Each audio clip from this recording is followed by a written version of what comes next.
எடுத்துக்கொண்ட பொருட்களின் அளவுகளை பார்க்கலாம். நாம் கருப்பு பீன்ஸ் பயிரை நேரடியாக எடுத்துக்கொள்ளாமல் 200 கிராம் பீன்ஸ் பயிரை நன்றாக ஊற வைத்து எடுத்துக்கொள்ளவும்.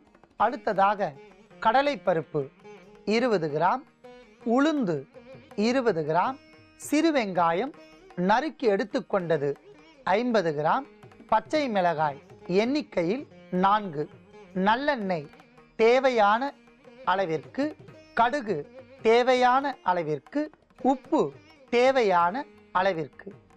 அத்தனை பொருட்களையும் தனித்தனியாக எடுத்து வைத்துள்ளோம். நன்றாக ஊறிக்கொண்டிருக்கின்ற பீன்ஸ் பயிரை நாம் வேக வைக்க வேண்டும்.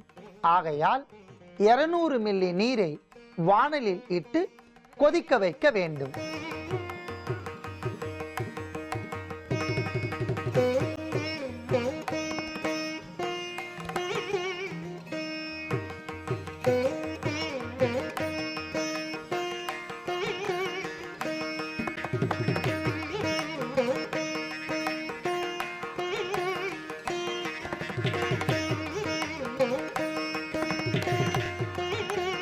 கொதித்து கொண்டிருக்கின்ற நீரில் நாம் சேர்த்த கருப்பு பீன்ஸ் பயிறு நன்றாக வெந்து கொண்டிருக்கின்றன.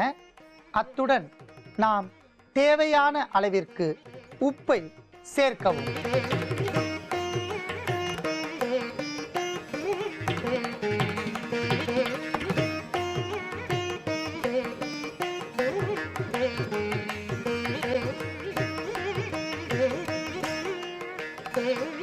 கொதிக்கின்ற நீரில் நாம் சேர்த்த கருப்பு பீன்ஸ் பயிற்றுடன் உப்பும் சேர்ந்து நன்றாக கொதித்து பீன்ஸ் பயிறு வெந்துவிட்டன. அதை நாம் எடுத்துக்கொள்ளலாம்.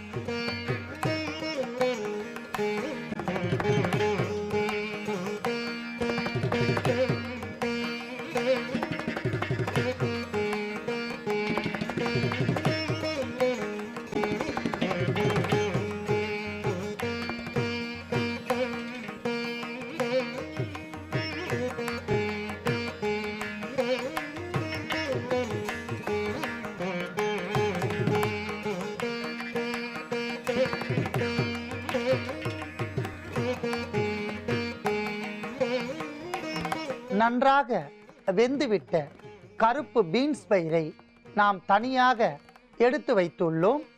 இதை இப்பொழுது சுண்டல் செய்ய போகின்றோம். அதற்காக வாணலில் சிறிது நல்லெண்ணெய் விட்டு காய்ச்சவும்.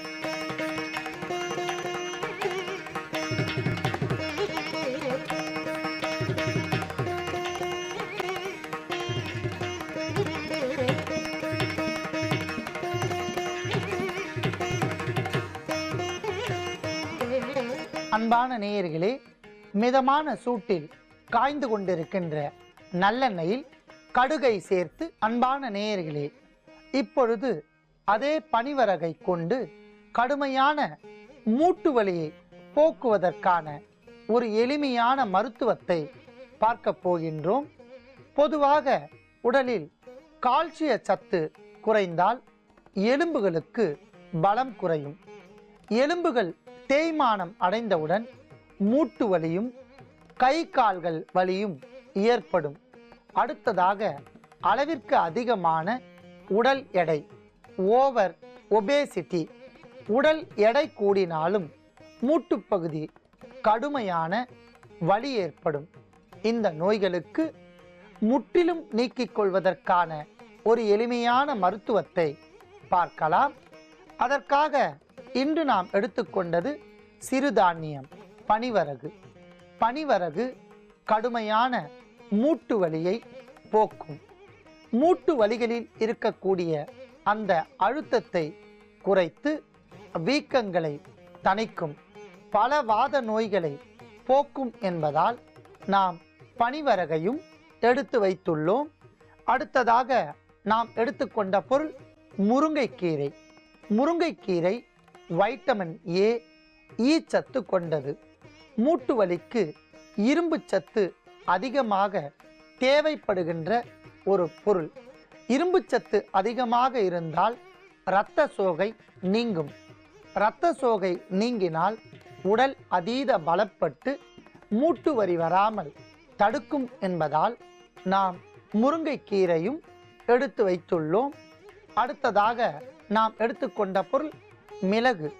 மிளகு ஒரு கிருமி நாசினி.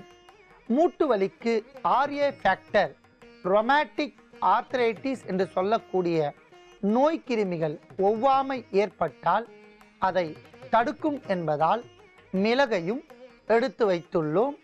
அடுத்ததாக நாம் எடுத்துக்கொண்ட பொருள் திப்பிலி. திப்பிலி மிளகை போலவே பல மடங்கு காரத்தன்மையும் நோய் ஏற்படுத்தக்கூடிய கிருமிகளை போக்கும் என்பதால் நாம் திப்பிலியும் எடுத்து வைத்துள்ளோம். அடுத்ததாக நாம் எடுத்துக்கொண்ட பொருள் சுக்கு. சுக்கு வாத நோய்களை போக்கும். வாதத்தினால் ஏற்பட்ட வீக்கங்கள், வலியை தணித்து மூட்டு வலியை போக்கும் என்பதால் நாம் சுக்கு துண்டையும் எடுத்து வைத்துள்ளோம். அடுத்ததாக நாம் எடுத்துக்கொண்ட பொருள் உப்பு. சிறிது சுவை அறிவதற்கும் கடுமையான மூட்டு வலி ஏற்படும் போது வீக்கத்தை தணிப்பதற்கும் உப்பு பயன்படும் என்பதால் உப்பையும் எடுத்து வைத்துள்ளோம். அடுத்ததாக நாம் எடுத்துக்கொண்ட பொருள் பைத்தம்பருப்பு. பைத்தம்பருப்பில் பல சத்துக்கள் உள்ளன. மூட்டு வலியை நீக்கும் என்பதால் நாம் பைத்தம்பருப்பையும் எடுத்து வைத்துள்ளோம். அடுத்ததாக நாம் எடுத்துக்கொண்ட பொருள் சிறுவெங்காயம். சிறுவெங்காயம் ஒரு கிருமி நாசினி. உடலுக்கு வாத நோய் ஏற்படும் போது வாத ஜுரம், வாத வீக்கம் ஏற்படும். அந்த வாத ஜுரத்தையும் வாத வீக்கத்தையும் நீக்கும் என்பதால் நாம் வெங்காயத்தையும் எடுத்து வைத்துள்ளோம். எடுத்துக்கொண்ட பொருட்களின் அளவுகளை பார்க்கலாம். பனிவிறகு 10 கிராம், பைத்தம்பருப்பு 10 கிராம், மிளகு 2 கிராம், திப்பிலி 2 கிராம், சிறு துண்டுகளாக நறுக்கி எடுக்கப்பட்ட வெங்காயம் 5 கிராம், முருங்கைக்கீரை 10 கிராம், சுக்கு துண்டு சிறியது 1, உப்பு தேவையான அளவிற்கு. அத்தனை பொருட்களையும் அளவுகளின்படி எடுத்து வைத்துள்ளோம். முதலில் பனிவரகையும் பைத்தம்பருப்பையும் ஊற வைக்க வேண்டும். இப்பொழுது நாம் 100 மில்லி நீரை நன்றாக காய்ச்சவும்.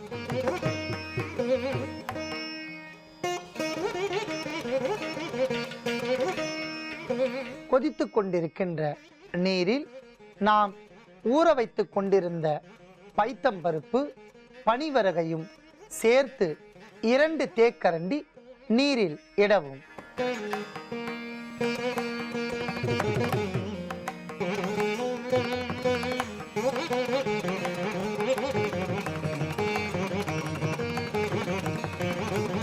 அடுத்ததாக முருங்கைக்கீரையை சேர்க்கவும்.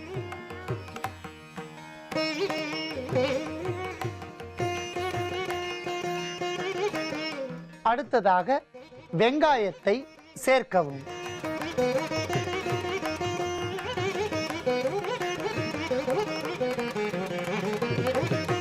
அடுத்ததாக மிளகு, திப்பிலி.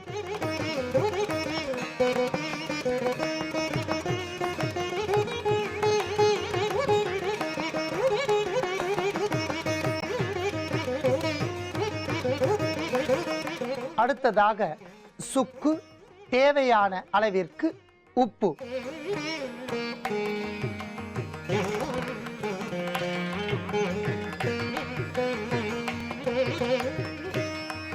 அத்தனை பொருட்களும் சேர்த்து நன்றாக கொதித்து விட்டன. இதை நாம் வடிகட்டி எடுத்துக்கொள்ளலாம்.